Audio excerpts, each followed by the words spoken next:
Good morning, this is Namjoti with Blue Cypress Botanicals, and I want to show you what I'm growing in my Texas garden in Zone 9A this spring.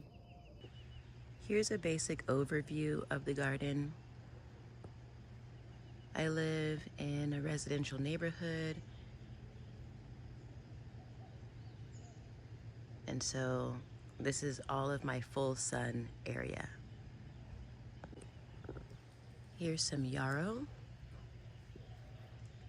This was the first thing that I transplanted from my old house when I moved about a year ago.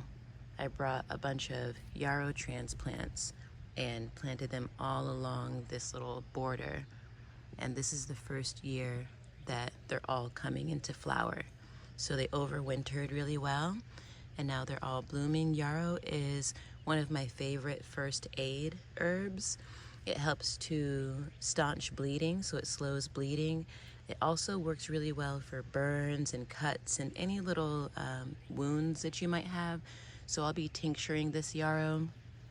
I'll also be drying a lot of it just for dried stored herb, and I will be distilling it once it gives a second round of flowers. The beautiful thing is that the yarrow is the first thing to really bloom in the garden, and so if I cut it back now, it has a good chance of getting another flush of flowers. I also love how sweet the little flowers are.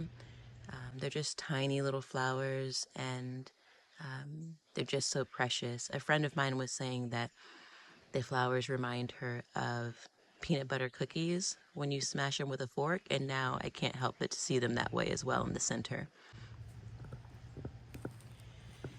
This is a Sweet Francis rose variety that I got from the Antique Rose Emporium out in the Houston area over the winter.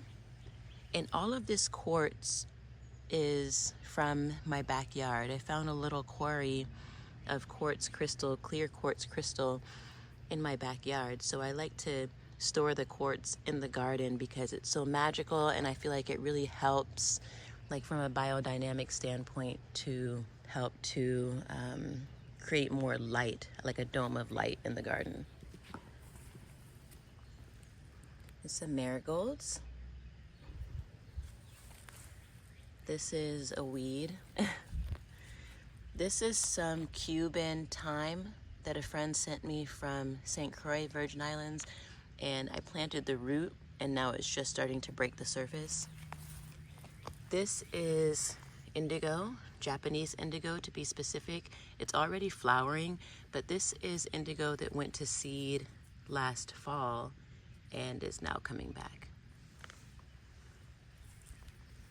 These little pots, here's some oregano. This is African iris, also from St. Croix. Some Texas muley grass, which is just starting to grow again. It hasn't grown really bushy. I cut it back in the winter. Moringa oleifera. Moringa is basically a superfood, so I want to grow a couple of moringa trees. My friend in St. Croix also sent me some moringa seeds from her yard, and those are growing really, really well.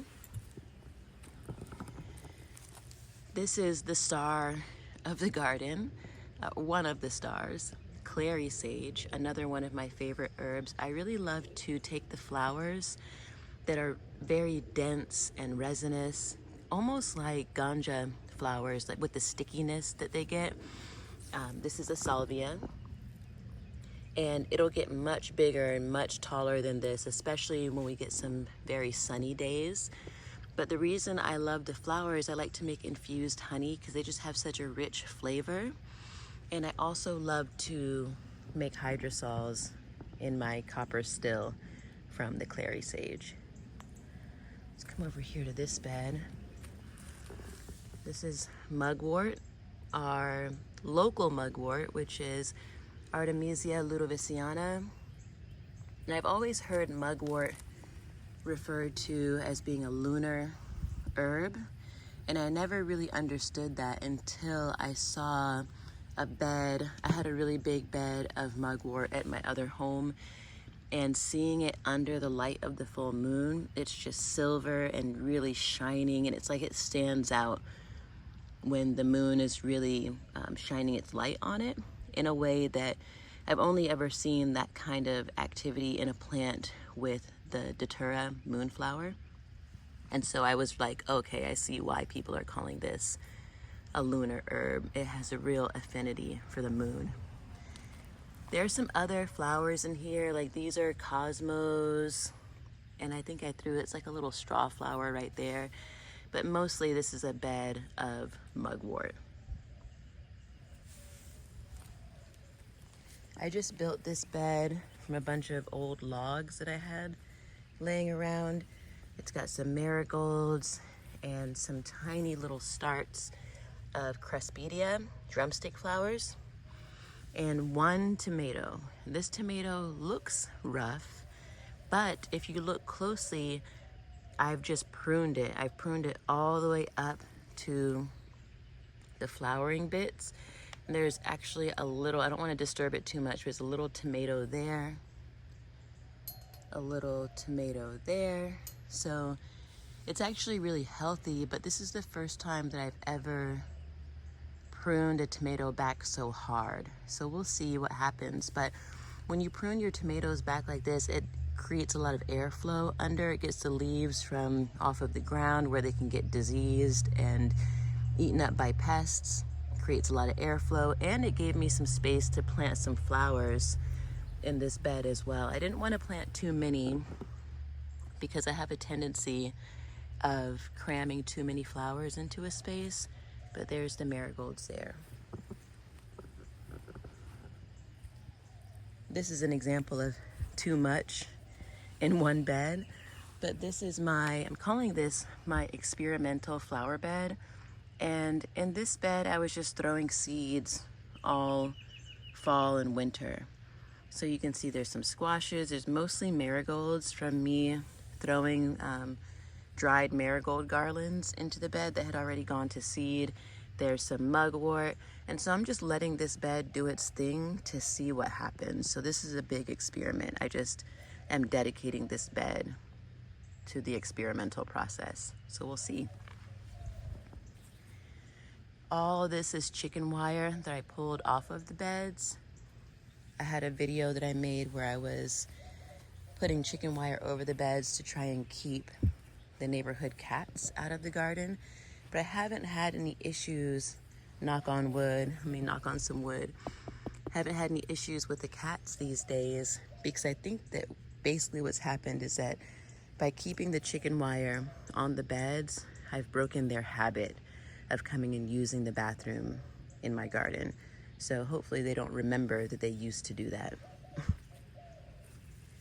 Calendula, another beautiful herb. And this calendula overwintered. I just have it planted in a cinder block. I threw a couple of seeds. So this is, I think it's just 2 big plants, but you can see a lot of buds are coming. And calendula is a great herb for the reproductive tissues, especially of women. It's really good for sexual trauma or any kind of trauma. So I'm planning on making a really beautiful salve out of these calendula flowers. I'll dry them and then infuse them in oil. Then I'll take that infused oil and melt some beeswax into it to make a salve.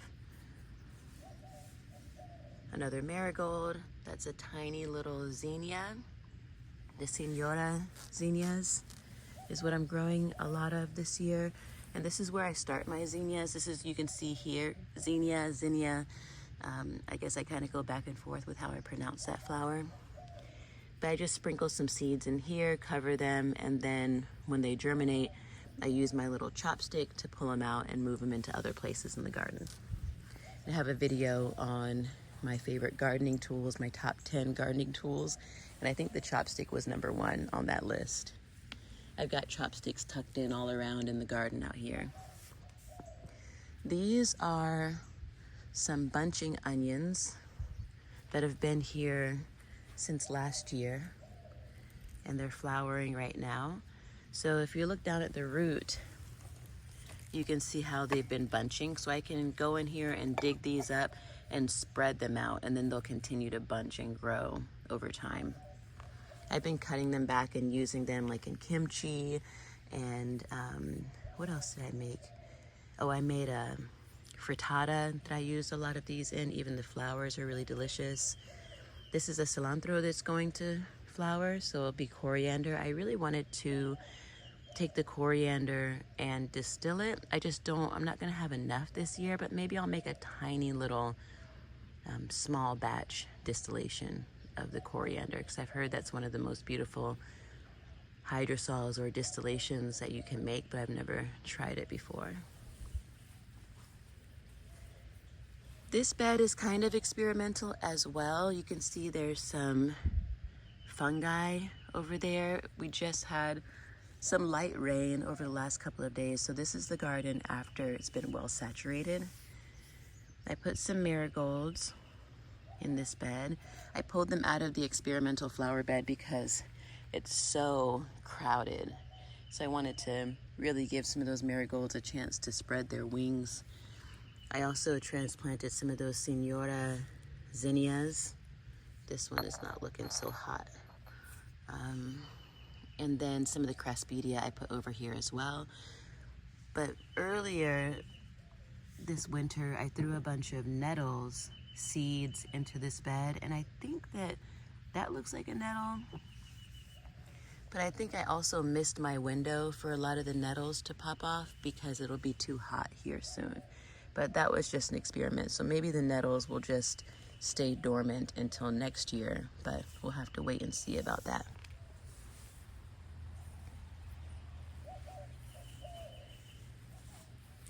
In these cells, I have more of the craspedia drumstick flowers germinating. I started them in a flat, and then when they got a little bit bigger, I moved them over into these cells. And they've only been in these cells for about 3 or 4 days, so they're still getting established in there and starting to grow. But they don't look so hot, but I think that they are actually pretty healthy. These are some jars of indigo where I have some corn husks dying in the jars. I've taken to putting some of my plant-dyed corn husk jars out into the garden just to infuse them with the sun and with the energy of the quartz crystal. All of these quartz came from my backyard, which is insane. But I have them all over the garden. I feel like they're just such a blessing to the space, and they bring their own energy. Quartz crystal is renowned for its ability to project intentions, and it's very easily charged. So I've been working with those characteristics and qualities of the quartz here within the garden and just in my life in general. This is a canna, a red canna, which I have a lot of those in the front beds. They'll get really tall in the full sun and shoot up a beautiful flower. Another marigold. These are some little watermelon seeds. There's another one there right beside that fungi that kind of sprouted up. And then some zinnias. And I think that's a pumpkin that I tucked into this bed. This bed also has a lot of sacred basil seeds thrown in it. And so I'm kind of curious as to what's gonna happen in this bed once the sacred basil really gets going, once we get more sunlight. But my intention for this bed as well, let me take a step back, is that because I have watermelons and a pumpkin growing in here, I'd like to throw up a cattle panel over this bed so that I can do some vertical growing, because I don't have a lot of full space sun in this garden, and so I really want to take advantage of growing things up. Some flies. Growing some vertical, using some vertical space to raise the garden up into the air, so it's not just, so I'm not so limited in the amount that I can grow. This is a giant columbine, which was gifted to me a couple of weeks ago, and I just threw it in a pot. I've never grown columbine before, but I've seen pictures of the flowers, so I'm really excited that this is looking so healthy, and I can't wait until it blooms. If you're wondering what this detritus is, I was making some hibiscus rose herbal tea the other day, and so I just took the plant material, the hibiscus and the rose petals, and threw them into this bed with the Sweet Francis rose. I can't wait to see what these roses look like. They don't, let's see, I don't see any buds on the rose yet, but it looks really healthy and it's leafing out, so I can't wait to see what those flowers look like. Here's some seeds. I don't know what they are. Here's a marigold. I probably tucked a few of these. Some of them are like grass seeds, but some of them are flower seeds, but I'm not sure what they are exactly. Maybe more zinnias, more marigolds, more Clary Sage. I really want to have as much Clary Sage in the garden as possible because it's just so magical and so enchanting when it blooms. More cannas. These are cowpea, black-eyed peas from Bird's Nest Box. So I wanted to plant them here so they can climb up the fence. And this doesn't look like much, but this is passion vine. And you know, I love passion vine. So I got some root cuttings from a friend who I had given some passion vine years ago from my former garden. And so this is of that lineage. So I feel really connected to this vine already. It's the Passiflora incarnata with the purple flowers. And I'm so happy to see these new leaves coming because it can climb the fence and really take over the fence area with its beautiful vines and flowers. And Passiflora incarnata is a relaxing nervine, it's a hypnotic, it's a slight sedative, and it has mild psychoactive properties. So I really love working with passion vine as a dream herb and as an herb of divination. This is some kind of weed that keeps coming back relentlessly. Marigold. This is a foxglove. Pink panther foxglove to be specific. Some straw flower that I planted from seed. This is more straw flower, and then some other things, and I'm not sure what they are. And I planted more passion vine over here, but it hasn't started to leaf out just yet. This is a strange area, this corner of the garden, because it doesn't get as much sun because of this tree. But I might prune back some of that tree to let more light into the garden if it becomes a bigger issue. And I think this is the last plant that we haven't visited yet. Another Clary Sage that I just threw into a pot just to see how it would do. Oh yeah, and here's some rosemary, some different varieties of rosemary, just for culinary purposes and for hair infused oils. I like to use rosemary. I also just like to throw rosemary into the bath. I use it in all my broths. So rosemary, between rosemary and oregano, I feel like those are the herbs that I use the most for both culinary and herbal formulations. And I just want to show you that the yarrow comes all the way back here as well into the back side of the garden. So that's my little front yard garden out here in zone 9A. I'm calling it a little urban garden because I do live technically in the city, although it doesn't feel like the city because it's really quiet out here. But I will keep you posted on everything else that grows. I have some seeds coming from Strictly Medicinal Seeds. I actually have some live root of comfrey coming in from Strictly Medicinal, and I have some seeds coming in from Baker Creek. So once I get those seeds going, then I'll keep you posted on more as the garden continues to grow.